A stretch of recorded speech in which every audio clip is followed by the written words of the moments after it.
Selamat malam untuk semua. Saya biasanya tidak berbicara panjang-panjang, tetapi malam hari ini izinkanlah saya untuk berbicara agak bahkan mungkin sangat panjang. Yang mulia Duta Besar berkuasa penuh untuk Indonesia dari Vatikan, Monsignor Piero Piopo, yang terhormat Bapak Menteri Agama Republik Indonesia, yang mulia Bapak Kardinal Ketua KWI Monsignor Ignatius Suharyo dan para Bapak Uskup, yang terhormat para Bapak Gubernur bersama Ibu, yang terhormat Bapak Kapolda, Pangdam dan petinggi militer dan polisi yang hadir, yang terhormat para anggota DPRD Provinsi Maluku, yang terhormat para rektor, ketua sekolah tinggi, yang terhormat para bupati bersama Ibu, yang terhormat para anggota DPRD Kabupaten dan Kota seprovinsi Maluku yang sempat hadir, yang terhormat para anggota DPR RI, saya lupa, dan para sahabat kenalan serta semua hadirin, dan yang paling terkasih tentunya para sahabat saya, tokoh-tokoh agama seprovinsi Maluku yang saya kasihi. Pertama-tama saya mengawali sambutan ini dengan menginformasikan kepada semua bahwa nama pastor pembaptis saya Anton Gilen MSc almarhum. Nama bapak saya almarhum Christoforus Mutra. Mama saya atau ibu saya, Ibu Teresia Baranyanan. Saudara-saudara saya yang tua almarhum Valentinus Mutra, kedua almarhumah Wiliana Mutra. Sesudah saya ada Maria Fatimah, dan yang terakhir adalah Cornelis. Lalu saya Seno, titik. Mama, saya mau tanya, sebenarnya saya ini anak siapa kasih nama seperti itu? Yang lain semua nama santo-santa, saya nama lain daripada yang lain. Tapi sekitar 30 tahun yang lalu pernah kakak sepupu saya, Suster Adriana PBHK, pernah bertanya kepada almarhum bapak saya.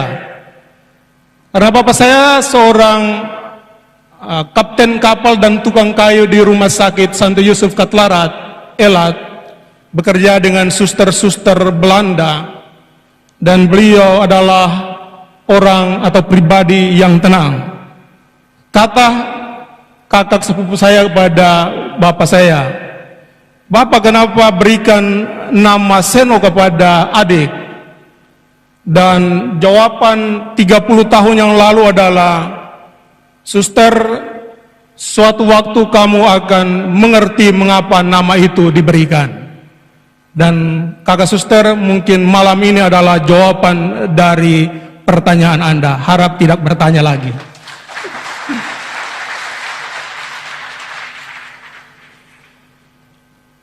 Para hadirin sekalian, ya memang untuk mempertahankan ajaran gereja Katolik, terutama di dunia maya maupun dunia nyata, saya termasuk Romo yang dicap memang gila, karena nama Seno itu dalam bahasa Manado artinya gila.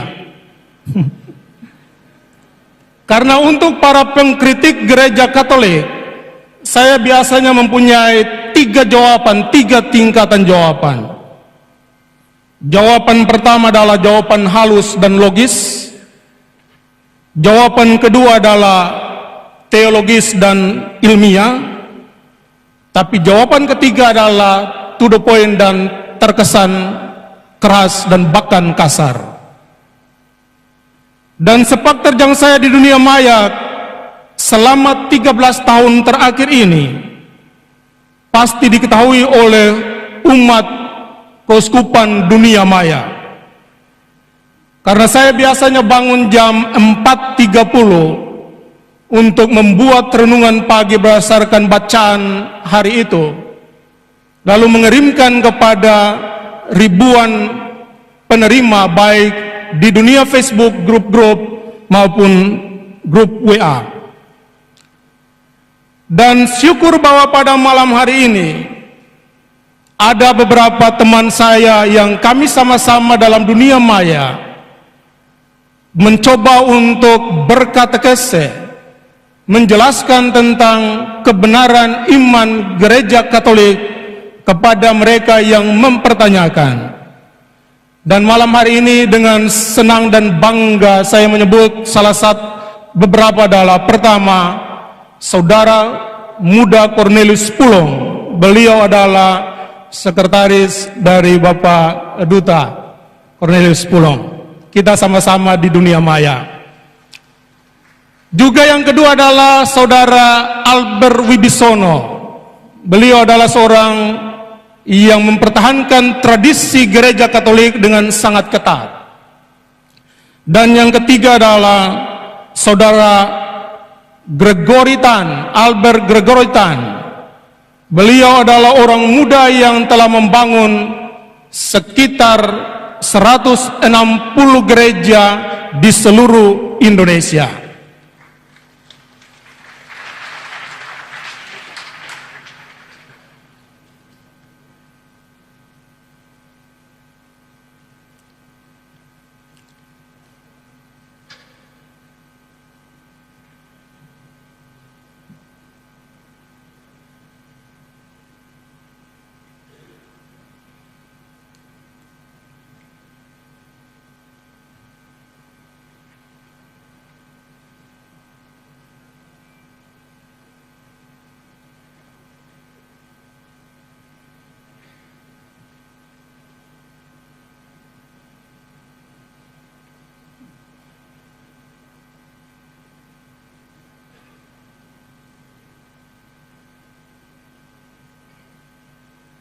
Selamat datang saya sampaikan kepada Bapak Menteri Agama.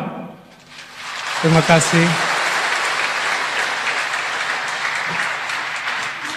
Juga sahabat saya Bapak Pangdam 16 Patimura. Dan para bapak yang lain yang saya tidak sempat sebut satu persatu. Saya lagi berada dalam sambutan. Saya mohon izin untuk meneruskannya.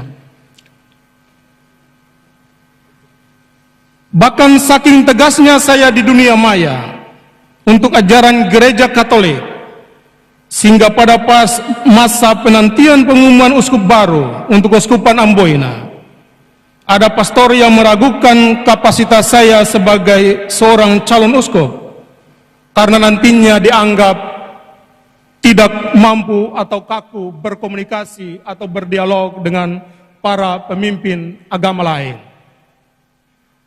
Tapi malam hari ini saya mau mengatakan kepada para hadirin sekalian, suatu kali ketika kami menghadiri acara pelantikan Ketua Sinode yang baru, Bapak Pendeta Elifas, Ketua MUI, Ketua Buddha, Ko-UI, biasa kita, Bapak UI ada di sana. Ketika kami sampai di hotel, lalu Ketua MUI dia masuk, Bapak UI bilang, Ketua MUI, itu adalah pengganti Uskup Mandagi. Saya tidak tahu Roh Kudus ala Buddha yang bagaimana itu. Tapi serentak pada saat itu lalu Ketua MUI dengan mengangkat kedua tangan, mendoakan bismillah dan lain sebagainya, sesuai dengan ajarannya. Dan sekali lagi saya terkagum-kagum karena tidak tahu juga Roh Kudus jenis yang bagaimana seperti itu. Dan pada malam hari ini saya mau mengatakan, Ketua Sinode yang saya hormati, Bapak Pendeta Elifas, beliau ada di sana. Kami dua ini nasib hampir sama. Karena dalam periode sebelumnya beliau adalah Sekretaris Umum Sinode GPM dan saya adalah Sekretaris Umum Keuskupan Amboina. Pada bulan April tahun lalu, beliau terpilih pertama menjadi Ketua Sinode. Saya WA beliau, karena kami dua biasa saling menyapa brother. Bro, selamat bersusah-susah mengatur para pendeta. Waktu pun bergulir, dan ketika tanggal 8 Desember saya diumumkan oleh Paus untuk menjadi Uskup Keuskupan Amboina, lalu dengan nada yang sama beliau WA kembali kepada saya, bro, mari kita susah sama-sama karena kamu mengatur para pastor. Dan untuk malam hari ini, ketika beliau mau datang menghadiri misa ini, beliau tanya saya, bro, saya pakai pakaian biasa atau pakaian kebesaran? Dan saya bilang, bro, pakai pakaian kebesaran, supaya kita dua sebentar foto bersama, supaya dunia tahu bahwa kita adalah murid Kristus, walaupun kadang kita bakelai. Para hadirin sekalian, dari malam yang mencekam menuju siang atau hari yang membahagiakan. Kalimat ini mau menjelaskan tentang pengalaman 21 tahun yang lalu. Ketika ada 5 pemuda dibuat hatinya gentar ketakutan di rumah Unyo Langgur di atas tanah para martir. Ketika ada desakan dari sebagian umat dan para pastor terhadap Monsinyur P.C. Mandagi untuk tidak boleh menabiskan kelima pemuda itu. Tapi Monsinyur Mandagi dengan tegas menjawabnya, saya bukan dipilih oleh umat, saya dipilih dan diangkat oleh Paus. Maka apapun yang terjadi, esok saya akan menabiskan mereka, kendatipun kalau nyawa menjadi taruhannya. Kini 21 tahun telah berlalu, tapi kenangan akan peristiwa itu tetap bergema di hati para pemuda itu, yang sekarang tidak muda lagi, alias sekarang sudah lolos 50 tahun. Lolita lolos 50 tahun. Karena umur sudah di atas 50 tahun. Dan salah satu pemuda itu adalah saya yang berbicara atau mengisahkan kisah ini. Dan seingat saya, selama 21 tahun sampai tanggal 8 Desember 2021, waktu Paus mengumumkan dengan resmi nama saya menjadi uskup baru untuk Diosis Amboina, tidak ada satu kata pun yang keluar dari mulut Monsinyur Mandagi kepada saya untuk mempersiapkan diri menjadi uskup penggantinya. Tidak ada. Demikian pun dari pihakku, saya tidak pernah bertanya satu kata pun kepada beliau tentang siapa yang dipersiapkan untuk menjadi penggantinya. Yang ada di antara kami berdua adalah beliau mempercayakan banyak tugas kepada aku selama menjadi imam, terutama dalam 5 tahun terakhir ini, sebagai sekretaris, hakim gereja, ketua yayasan kesehatan, rektor praimar, dan lain sebagainya. Dan saya tak pernah mengeluh karena merasa berat atau tak mampu mengemban tugas-tugas itu. Terima kasih Bapak Uskup Mandagi, karena saya telah mendapatkan jawaban dalam rapat kita yang terakhir, rapat kuria. Kata beliau, saya tidak mencetak uskup, tetapi saya menyiapkan calon pemimpin. Dan salah satu calon itu adalah saya sendiri. Terima kasih Bapak Uskup. Dari banyak hal yang telah Bapak Uskup Mandagi torehkan di hati seluruh umat Keuskupan Amboina, terutama para imam, ada beberapa hal yang telah kujadikan bagian dari pribadiku dan pasti akan kupertahankan dalam masa kegembalaan saya, yakni Pertama, rendah hati untuk meminta maaf. Ada 3 momen di mana saya menduduki jabatan sebagai Ketua Yayasan Kesehatan, Ekonom Keuskupan, Sekretaris Keuskupan.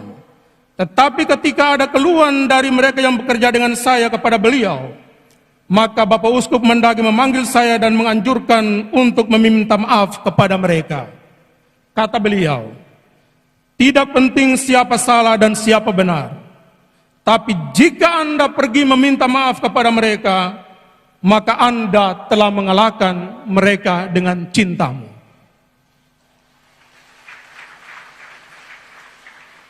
Demikian pun ada 3 hal yang sejak awal bersama Bapak Uskup telah kuambil dan kujadikan milikku, yakni setia merayakan Ekaristi.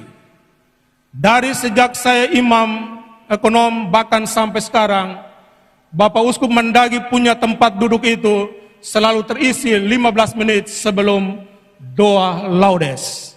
Dan itu sampai 21 tahun saya menjadi imam, tetap seperti itu. Juga makan dan rekreasi bersama. Tetap wajib untuk makan bersama dan rekreasi bersama. Dan semuanya itu hanya bisa dilaksanakan ketika ada disiplin diri dan disiplin waktu yang beliau tegakkan. Maka benarlah apa yang beliau katakan, beliau sendiri menjadi contoh dari apa yang dia anjurkan kepada kami para imamnya. Dan tentunya budaya green, clean, dan disiplin yang akan tetap saya jaga dan lestarikan selama masa kepemimpinan saya. Doakan saya, Bapak Uskup. Para hadirin sekalian, Duc in altum adalah moto tabisanku. Moto ini sebenarnya adalah kelanjutan dari moto tabisan imamatku. Dalam Lukas bab 5 ayat 5, tetapi karena engkau menyuruhnya. Ya, Petrus semalaman menjala dan tidak menangkap apa-apa. Tetapi karena Yesus menyuruhnya, Duc in altum, bertolaklah ke tempat yang lebih dalam dan tebarkanlah jalamu. Awalnya walaupun Petrus agak ragu-ragu, tapi karena Yesus yang menyuruhnya, maka ia menebarkan jala juga, dan apa yang terjadi? Ia menangkap banyak ikan. Dalam rasa yang sama, saya pun mengalami dalam perjalanan imamat saya sampai tabisan uskup sekarang ini. Dalam kelemahan dan kerapuhanku, saya tetap percaya bahwa sama seperti seorang tentara tidak mungkin pergi berperang tanpa senjata, maka demikian pun Tuhan yang telah memanggil dan memilihku menjadi gembala keuskupan ini, dialah yang akan melengkapi dan menyempurnakanku. Duc in altum inilah yang telah membuat saya berkunjung ke paroki-paroki yang jauh terpencil sebelum tabisan ini. Dan teman-teman dunia maya pasti mengikuti cerita-cerita pendek syarat makna dan iman dan kemanusiaan. Bahkan Pastor Tino Layanan dan para diakon telah merangkum kisah-kisah inspiratif itu dalam sebuah buku dengan judul Satu Cinta Seribu Senyum, yang hasil penjualannya akan dipakai untuk membangun sebuah gereja Katolik di Kubisonta, pertengahan antara kota Wahai dan Seram di Seram Barat dan Bula di Seram Timur. Para hadirin sekalian, 100% Katolik, 100% Indonesia adalah moto Monsignor Albertus Sogi Pronoto yang tetap relevan bagi kita umat Katolik Indonesia sepanjang masa. Maka cintaku kepada gereja Katolik tetap beriringan dengan rasa banggaku sebagai orang Indonesia. NKRI adalah harga mati. Semangat inilah yang telah mendorongku untuk dalam kunjungan 3 tahun terakhir ini, saya selalu mengajarkan kepada para mahasiswa dan katekis untuk melakukan kegiatan anak remaja lintas agama dengan tema Satu Cinta Seribu Senyum. Bagiku, Bapak Menteri Agama yang saya hormati, moderasi beragama yang digagas oleh pemerintah lewat Menteri Agama, kalau hanya sebatas diskusi dari hotel ke hotel, dari kota ke kota, maka tidak ada artinya. Bapak Menteri, daripada duit itu diberikan untuk mereka diskusi lebay, kasih saya untuk kegiatan anak-anak lintas agama.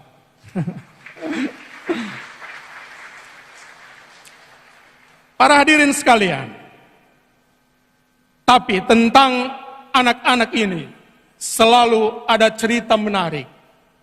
Dan saya akan segera menutupi sambutan saya ini dengan cerita itu. Terjadi di Kepulauan Tanimbar. Bapak Bupati KKT kalau dia mendengar itu selalu dia tertawa. Waktu pulang dari desa Wewonda, saya mengambil jalan lama menuju desa Lauran. Di ujung desa Kabiarat, di dekat jalan ada 3 bocah duduk bermain di tepi pantai. Mereka heran melihat saya melewati jalan itu. Tapi mereka juga tidak menegur saya. Kira-kira sejauh 100 meter, saya mengendarai mobil. Ternyata jalannya sudah tidak bisa dilewati karena tanah longsor. Akhirnya saya balik dan mendapati 3 bocah itu masih duduk bermain di tepi pantai. Yang agak besar memandang saya dengan agak sinis. Sambil menggunakan logat Kabiarat, ia berkata, "Bodok toh." Artinya dia memandang saya dan melihat, "Bodok sendiri, kenapa kamu tidak tanya kami yang kecil-kecil ini?" Akhirnya tersesat sendiri. Kira-kira begitu maksudnya. Mau marah tidak bisa karena memang saya bodoh. Karena tidak bertanya kepada mereka yang kecil dan dipandang remeh itu. Saya harap bocah Kabiarat itu esok lusa dia masuk seminari. Dia frater, mau tabis, saya tidak mau tabis. Bercanda.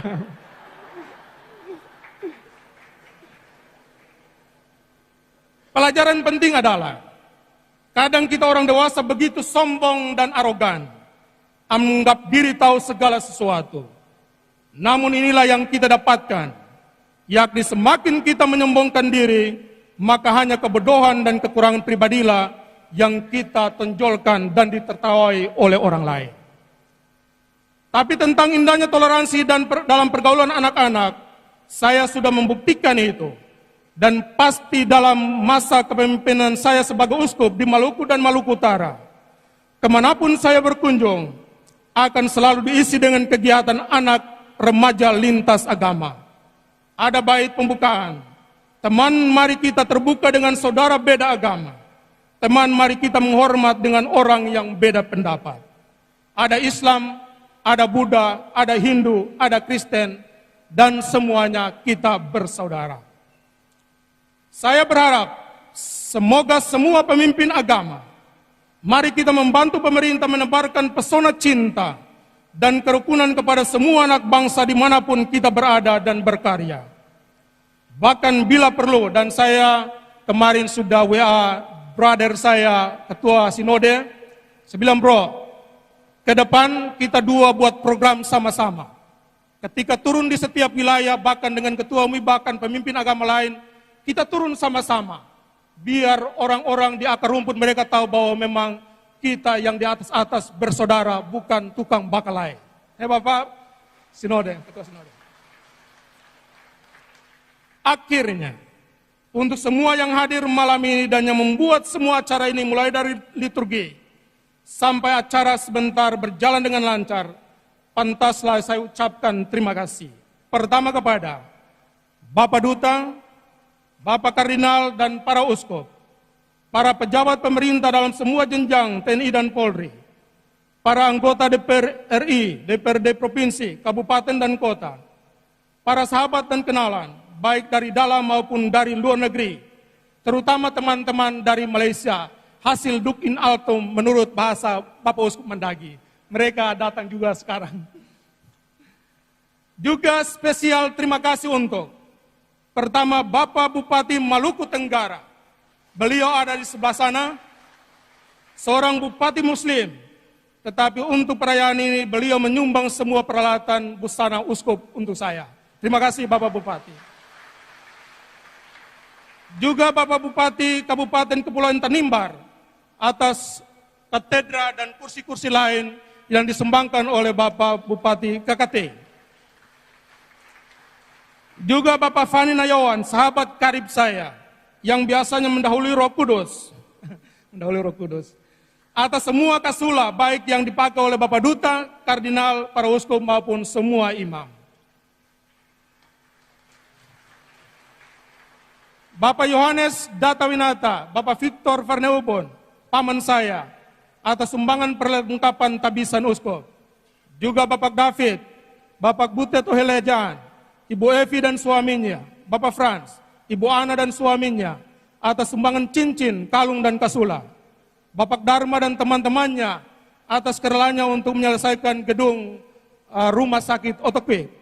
Dan juga Bapak Yohanes, Bapak Gatot, Suki Sunyoto dan Proto, yang akan membantu pembangunan Kolose Kanisius di dataran Wayapo, Pulau Buru.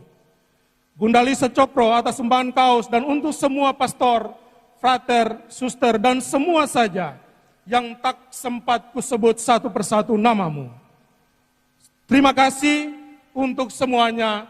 Doaku semoga Tuhan membalas semua kebaikan yang diberikan kepadaku. Amin. Shalom.